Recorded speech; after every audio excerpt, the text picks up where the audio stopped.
I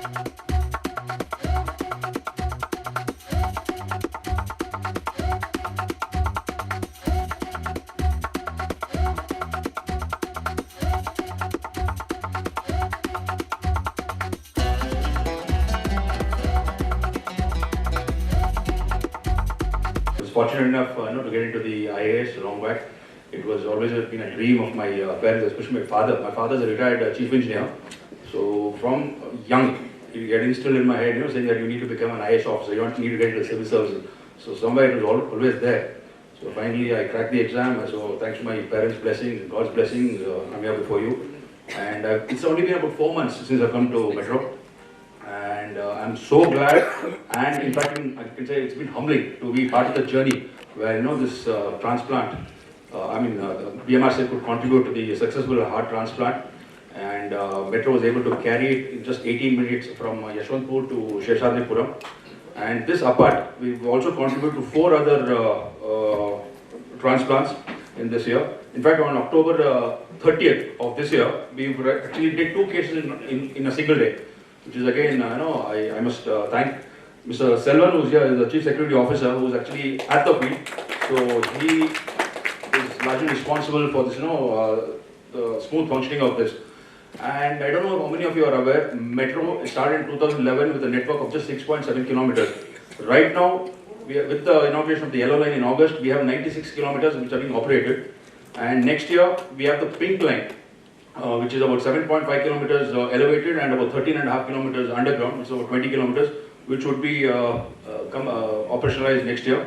And then the critical part, by end of 2027, we'll have the blue line, which is the airport line. So we'll have a network of about roughly 175 kilometers by end of 2027. And our plan for Bangalore, as you're aware, Bangalore unfortunately has a lot of good reasons, but unfortunately also has a bad reason with regard to the traffic. And we've been the butt of a lot of jokes, but that apart, Metro would go a long way in contributing. And this transplant which you mentioned, this organ transplant, is a very, very small, minuscule part. But with a network of 175 kilometers by end of 2027, and we have planned for something which is about 225 at the end of 2030. So that would help go a long way in easing the traffic congestion in Bangalore. And that apart, I think we have some plans for suburban railway also, which should actually help this congestion. And with saying that, I think I've taken, since it's been a long day and since I was also delayed, I'll end with saying we are all very proud that Namo Metro could play a very vital role in the timely transportation of donor heart. And we are always, ready whenever the need arises for transport of the heart or lung or liver. We are more than ready. And one thing which I'm looking at is I'm not sure if it is possible, as you're aware of what's called zero traffic. So when everything when you go by road, so all the signals turn green and you're able to transport it very fast. If something can be done similarly in Metro, where you can just take it instead of stopping at the stations, it could be done. But then problem is we are a public service, so it's not probably possible. But I'll have it explored. Instead of 18 minutes, then it would happen in about 5 to 7 minutes. So that would be thing. And nothing I wanted to mention is right now in some of the metro stations, our headway is the arrival of a train is roughly around 5 to 6 minutes. So with new trains arriving, all of you are aware, we had an issue with China a couple of years back, and there was there was a ban from Government of India with getting train sets. That thankfully has been lifted, so now a lot of train sets have arrived. In fact, right now in our Hebgodi depot, 3 train sets are being unloaded. This is the 6th train set on the yellow line. And I'm glad to be here amongst all the wonderful doctors here. And it's my second life, I can tell you. And I'm very thankful to Dr. Pramod Patel and his team of doctors for having performed such a wonderful transplant. It's my second life. I thank Dr. Sapir and Mehta. Getting a little emotional because it's so wonderful to have a second life. And see, I'm leading a very normal life. I eat all kinds of food. I'm walking, breathing normal. It was so bad condition myself that my SpO levels were falling down to 80 and I had to be always on oxygen. And my God, those days were so horrible that even if I think I shudder myself that I have gone through such a disastrous period in my lifetime. And believe me, this life what I am leading is a grace for me. What I thought I would never be on this earth. I am thankful to all. Kumar, and I am a cardiologist who specializes in heart transplant.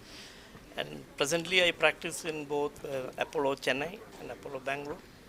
I also visit other Apollo groups. So I would like to actually thank the Karnataka government organization which actually allocates the organs, Jivata Sarthake, for allocating this heart for our patient, and also for the various patients who had lung transplant. And also this initiative of cadaver organ transplant is now being very successfully being done in South India, especially South Indian states, Tamil Nadu, Karnataka, Andhra, and also spreading in other states like Maharashtra. So that is a very successful initiative, as you can see that it can save life.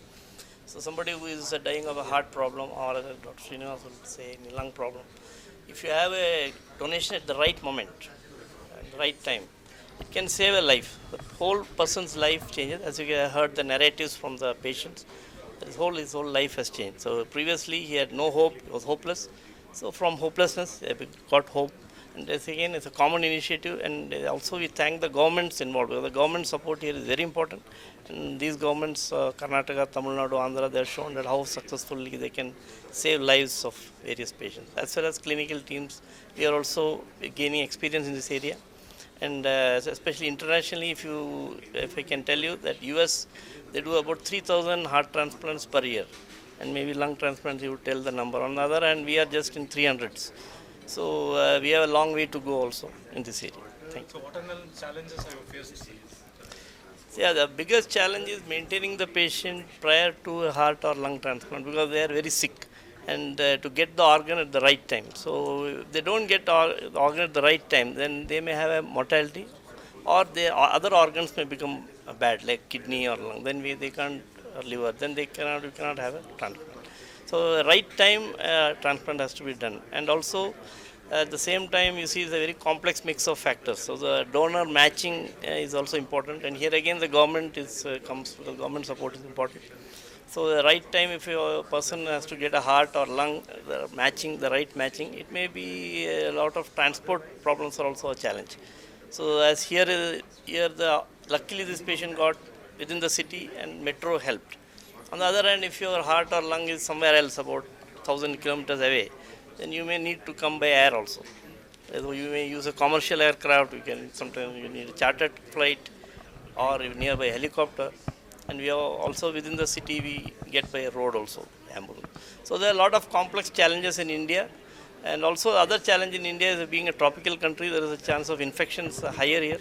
As you can see here, the the doctors are telling them to prevent. So the infection is another challenge. So there are still in spite of these challenges, we are happy that we are moving ahead in this area.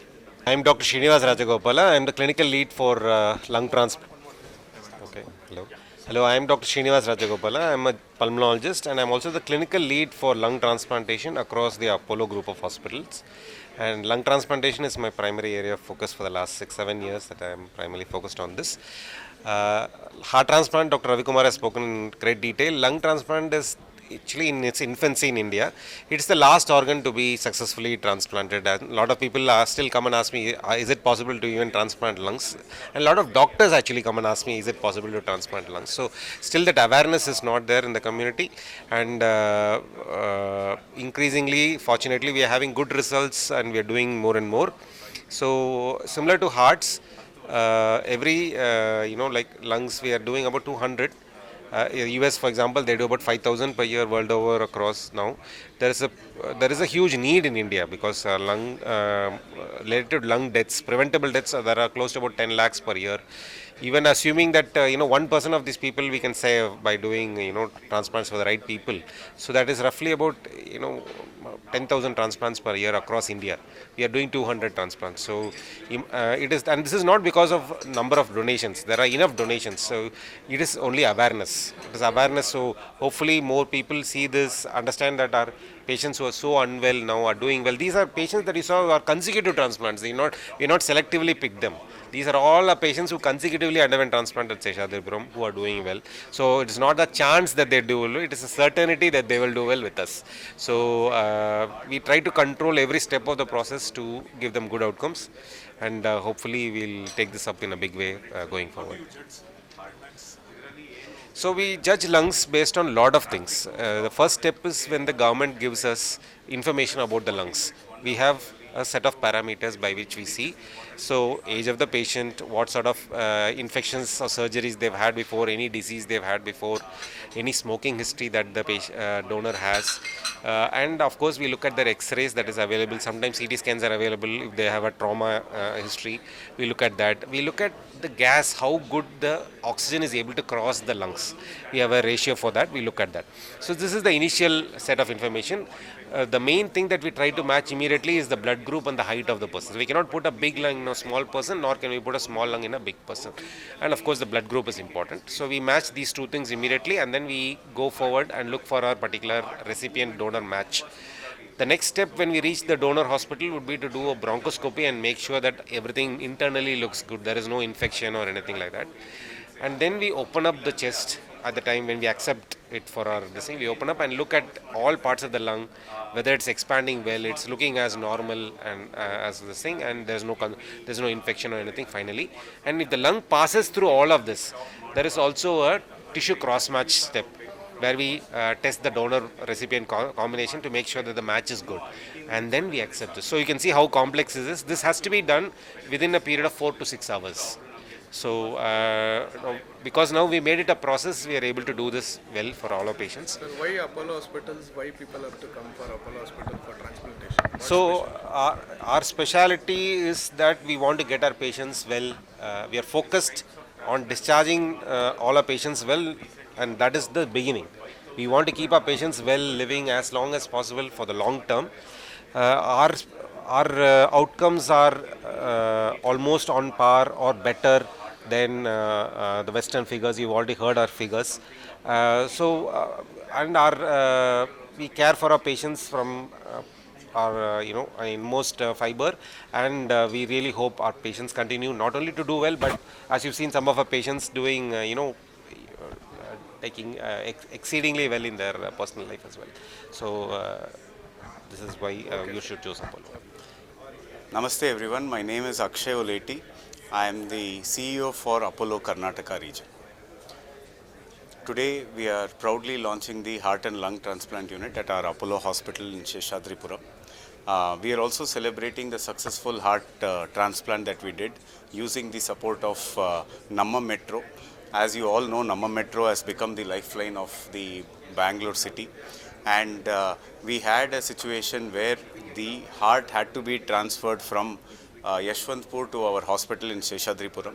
Normally this would have taken some 45 minutes to 1 hour to transport this organ by road, but with the help of the support that we received from Namma Metro, the Bangalore Metro Rail Corporation Limited, we could transport this heart successfully within 18 minutes, and they have a emergency protocol SOP with which they could immediately transport, and it helped us in successfully transplanting the heart. And today the patient, who is a 33-year-old person from Assam and who has a lovely family, he came to thank all of us, to thank Namma Metro for successfully doing this. So with the help of the best and brightest capabilities in Apollo hospitals, with the doctors and the entire ecosystem, jointly with the big support of Namma Metro, we could successfully do transplants, and with this we are launching the heart and transplant.